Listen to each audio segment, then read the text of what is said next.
Bienvenidos a mi canal. Somos Santiago de León Audio, un grupo de artesanos dedicados al sonido de alta fidelidad y a la fabricación de altavoces de alta eficiencia. Este es el tercer capítulo de equipamiento y vamos a hablar de los preamplificadores. El preamplificador de audio, como yo he comentado en la serie principal de este canal, cómo armar un sistema de alta fidelidad de la mejor manera posible, una serie que tiene 50 capítulos, y vamos a mencionar brevemente aquí ahora, es el centro de nuestra instalación de alta fidelidad. Y será el que nos permitirá no solamente controlar el sonido que vamos a terminar obteniendo, sino que de él, y eso es lo más importante, depende la calidad de sonido de nuestra instalación. La calidad de sonido de un sistema de audio depende en realidad de muchas cosas, depende de la sala, de los altavoces, de los cables, etc. Pero si hay una pieza realmente importante en la que yo recomiendo hacer una inversión, es en el preamplificador. No porque sea sencillo o simple o tal otra cosa, sino por la calidad de sonido que nos puede ofrecer. En este caso les muestro el preamplificador de la serie del amplificador integrado Sony TA8650 tope de gama Vertical FET. En este caso vemos el preamplificador, el TAE8450, que es una de las máquinas más complejas y más sofisticadas de la casa Sony. No voy a describirles para qué sirve el montón de botones, pero deben darse cuenta de que un montón de botones tiene. Y además de eso se pueden dar cuenta aquí de que tiene un bonito display de un punto móvil. Esto era anterior a la barra de puntos. Lo hacen 2 galvanómetros y 2 lámparas. Pero es interesantísimo como Sony incluyó este tipo de meter en su OpenRel de más alta gama estereofónico. Lo incluyó en la etapa de potencia compañera de este pre y lo incluyó en el preamplificador. Este era el esfuerzo de ofrecerle al entusiasta toda la información de su sistema de sonido, como por ejemplo el valor instantáneo de la potencia pico entregada por el equipo. Y en el caso del pre, el valor instantáneo de la magnitud de la señal, porque por supuesto un preamplificador no maneja potencia. Vamos a ver algo más. Este bellísimo preamplificador de Sony tiene una de las construcciones más elegantes y más complicadas de la firma. Tiene controles para configurar básicamente cualquier cantidad de cosas. Hay una versión simplificada, el panel de control del amplificador integrado de esta serie, el 8650, también tiene un panel de control algo más sencillo y lamentándolo mucho ha perdido el elegantísimo meter de barra de puntos no, en realidad de punto móvil, pero siguen siendo equipos muy competentes. Pero un preamplificador no es bueno por ser complicado. Es decir, esto es interesante, tener este panel de controles que permite justamente controlar todo es maravilloso, pero eso no es automáticamente sinónimo de calidad, aunque esta es una máquina muy buena. Les muestro otra pieza de la propia casa Sony. Este equipo que está aquí es el TAE88. Está pensado para montarse en rack porque era la tendencia de diseño de aquella época, pero no es necesario. Tiene una configuración de cableado súper simplificado, del cual ya habíamos hablado en la serie de videos que le dediqué al Sansui AU5500 y 5900. Esto era tope de tecnología en aquella época y después también Sony lo incluyó en uno de sus amplificadores integrados de la serie de los años 80, 82, 84, 86 y después desapareció para siempre y regresamos al cableado lamentándolo mucho. Se darán cuenta de que este equipo apenas tiene un selector de entrada acá, y un control de volumen, un atenuador acá, y eso es todo lo que trae. Pero es un equipo que suena fantástico, así que la cantidad de controles no es determinante o no es un marcador de la calidad del equipo.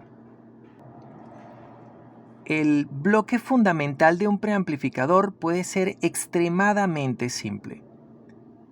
En el capítulo anterior les mostré cómo era la disposición del preamplificador Crown 150. Si nosotros aisláramos solamente la sección de amplificación de ese equipo, quitando caja, quitando los adornos, quitando todo el montón de lujos que agregó el fabricante, nos encontraríamos con esto. Un control de volumen, un control de balance, un control de bajos, un control de agudos, un amplificador operacional que da amplificación a la sección del control de tonos por canal y una pequeñísima fuente de alimentación que por cierto está incluida aquí adentro. Y esto no es costoso, miren, aquí tengo el precio. En Venezuela vale $16 o 602 bolívares digitales. Bolívares digitales. El nuevo orden viene y nadie lo detiene. Pero eso es otra cosa. Como se darán cuenta, este es un equipo extremadamente simple. ¿Puede sonar bien? Seguramente suena bastante bien, pero un preamplificador, que quería que vieran que un preamplificador es esto. Lo podemos hacer de muchas maneras. Y esto no es una mala cosa. Les voy a mostrar uno fabricado por la casa. Yo no tengo nada en contra de esos equipitos de súper bajo costo porque finalmente nosotros también los fabricamos en su oportunidad. Les voy a mostrar el interior del amplificador integrado SA300 de 5 vatios por canal, que tiene un control de bajos, agudos, balance y volumen. Aquí está. Quiero que lo vean. Miren, esto es lo mismo siempre. En este caso la sección de amplificación la hace solamente este integrado Philips que está aquí. Pero es lo mismo. Miren, aquí está el control de volumen. Aquí está el control de agudos, aquí está el control de bajo hecho con unos potenciómetros lineales de procedencia china. Aquí tenemos el banco de capacitores de poliéster metalizado para la ecualización, para el control de los bajos, el filtro de los bajos. Aquí tenemos el conjunto de condensadores para el control de los agudos. Y bueno, la fuente de alimentación y el cableado que es bastante fastidioso y los condensadores de entrada para la propia sección de amplificación y tal cosa. Si ustedes recuerdan, el aspecto del control de tonos de el preamplificador Harman Kardon Citation que les mostré es básicamente esta misma cosa. 2 potenciómetros, un montón de condensadores y un amplificador operacional. No es más complicado. Y si no es más complicado, ¿por qué los preamplificadores económicos y costosos no suenan igual? El preamplificador de cada máquina tiene su sonido muy particular. Hay preamplificadores que tienen una distorsión muy pequeña, y hay veces que la distorsión muy pequeña en realidad no es agradable. Les voy a contar una cosa aquí curiosa y extraña. El preamplificador de esta máquina tiene un poquito de distorsión armónica par, porque no tiene retroalimentación negativa en todos los bloques y tiene una sección de amplificación extremadamente simple. Pero así como es muy simple el circuito, son muy buenas las prestaciones. Miren, tengo tengo un selector de señal de entrada, un selector de modo, como les mostré en el preamplificador Luxman, un loudness que puede ser de 3 pasos, esto no porque esto es propio de este equipo, un selector de bucle de grabación, que siempre es interesante, el control de volumen que puede ser un atenuador o un potenciómetro, el control de balance que puede ser un atenuador y un potenciómetro, en el equipo Sony que les mostré hace un momento era un atenuador, ya lo vamos a ver. Puedo no tener control de tonos, eso se usa hoy en día, me parece una soberana estupidez. Podemos tener un control de bajos y agudos, podemos tener un control de bajos, medios y agudos, podemos tener un control de bajos y agudos con selección de frecuencias de corte, podemos tener un control, en este caso lo más completo, bajos, medios y agudos con el selector de la frecuencia de corte y varias frecuencias de corte. Esto lo ofrece Yamaha, solo que este preamplificador tiene la oportunidad, o sea, el preamplificador de este Sansui 9500 tiene la oportunidad de darnos un margen de control de más menos 12, más menos 15 dB. Miren, aquí está escrito, más menos 15 decibeles. Más menos 5 para los medios y más menos 15 decibeles para los bajos. El margen de control es tan amplio que prácticamente cualquier problema se puede corregir. Selector de speaker, etc. Ahora, en el equipo que se hizo después, que es este 7700, 6600, 5500, que suenan muy bien, y sus hermanos mayores, el 7900, 6900, 5900. También tenemos el triple control de tono, no podemos elegir la frecuencia de corte de los 3 cortes, solamente la de los bajos y los agudos, que son estas teclas que están acá. Pero no nos distraigamos con la funcionalidad visible o aparente del equipo. Ese preamplificador suena muy bien, porque a pesar de tener un puntico de distorsión armónica par, a la gente le gusta cómo suena. El preamplificador del 717 es más perfecto y a la gente no le gusta. Pero el preamplificador de este equipo, del integrado Pioneer A88X, tiene retroalimentación negativa integral. Es decir, tiene retroalimentación negativa en todas las etapas de amplificación. En la sección fono, con pelos de gato, en la sección fono, en la sección de control de tonos, que es el preamplificador principal, y en la sección de potencia. Y por eso su distorsión armónica par e impar son muy pequeñas. Pero a todo el mundo no le gusta cómo suena este equipo. Hay gente que considera que tiene un sonido artificial o metalizado. Entonces, tener una baja distorsión no es el cuento más importante. Es importante, técnicamente es bueno, nosotros consideramos que es un número, una cantidad, un valor objetivo con el cual comparar el comportamiento de dos equipos, pero no lo es todo. Hay equipos con mayor distorsión armónica par en su sección de preamplificación, como el 5500, 6600 y 7700, y nadie se ha quejado de ellos. No van a conseguir ningún foro que diga que suenan feo. Pero, objetivamente, ¿qué demonios hace un preamplificador? Aparte, por supuesto, de permitir que nuestra instalación funcione. Ya se los voy a comentar con detalle. La señal que puede entregarnos una cápsula de bobina móvil, una cápsula moving coil, puede ser tan pequeña como 100 microvoltios. Aunque esa no es la ley, vamos a ver un detalle. Otra vez. En mi libro, Electrónica para alta fidelidad, primer volumen, hay un circuito que muestra más o menos cómo funciona una sección moving coil. Y diseñamos una sección moving coil a medida de esta cápsula, la cápsula japonesa Hana Umami Red. Hubiéramos podido elegir cualquiera otra, pero esta me pareció muy bonita, se ve muy bella en fotos. Ella crea, ella entrega, ella genera, ella induce una señal, aquí la tengo en la tabla, de 400 microvoltios a 1 kHz sobre 60 ohmios. Entonces una sección moving coil debe poder tomar una señal de entre 100 y 500 microvoltios en el mejor de los casos, inducida por una cápsula de este tipo, para poder amplificarla. Aquí la preamplificación se tropieza con un problema, el ruido de fondo. Vamos, que una señal de 400 microvoltios es lo que induce una antena. Necesita un dispositivo de entrada de menos de 0.4 microvoltios de ruido para tener una relación señal-ruido apenas utilizable de 50 decibeles, 60 decibeles. Es muy poquito. Entonces, aquí el problema con esta señal es la relación señal-ruido. En la mayor parte de los equipos, la sección fono moving coil se pone en cascada con la sección fono moving magnet, menos en un preamplificador SAI que les mostré en un video anterior. Luego tenemos la señal de la cápsula moving magnet, que puede tener entre 2.5, entre 2 y 8 milivoltios.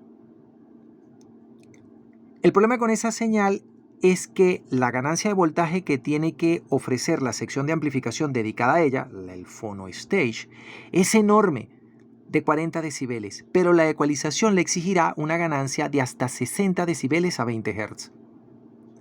Lo cual significa que necesitamos un circuito que tenga una ganancia de lazo abierto de más de 110 decibeles y una distorsión armónica en lazo abierto razonable para que la distorsión en lazo cerrado a 20 Hz sea lo suficientemente pequeña como para que no suene feo.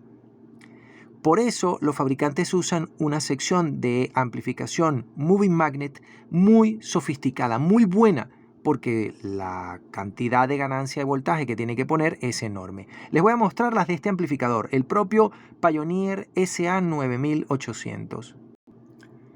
Para que vean que esto no tiene nada que ver con el avance de la tecnología. Les estoy mostrando primero la sección Moving Magnet, miren, con una señal de entrada de 2.5 milivoltios, del amplificador Pioneer, misma marca, Pioneer SA508 de 1982 serie azul, pero de gama baja. Y como se darán cuenta, es una simple etapa de dos transistores acoplados directamente, y aquí está la malla de reecualización RIAA. Esto suena y ya, no tiene un sonido particularmente bueno. No es que suena feo, pero suena y ya. Esta es la sección fono moving magnet del amplificador Pioneer SA9800-8800. Aquí pueden distinguir la malla de reecualización RIAA. No vamos a ahondar en el circuito que han utilizado porque este video no se trata de eso, y hay un video que yo dediqué a las secciones fono y a su comparación. Pero no hace falta ser un genio para contar que aquí hay un montón de transistores, un montón de piezas, y que varias de estos componentes electrónicos son componentes especiales, como por ejemplo estos que son resistores de película metálica y el doble transistor apareado y equilibrado JFET de compuerta aislada montado a la entrada. Así que aquí ha habido un esfuerzo aquí para aumentar la ganancia en lazo abierto y conseguir una baja distorsión.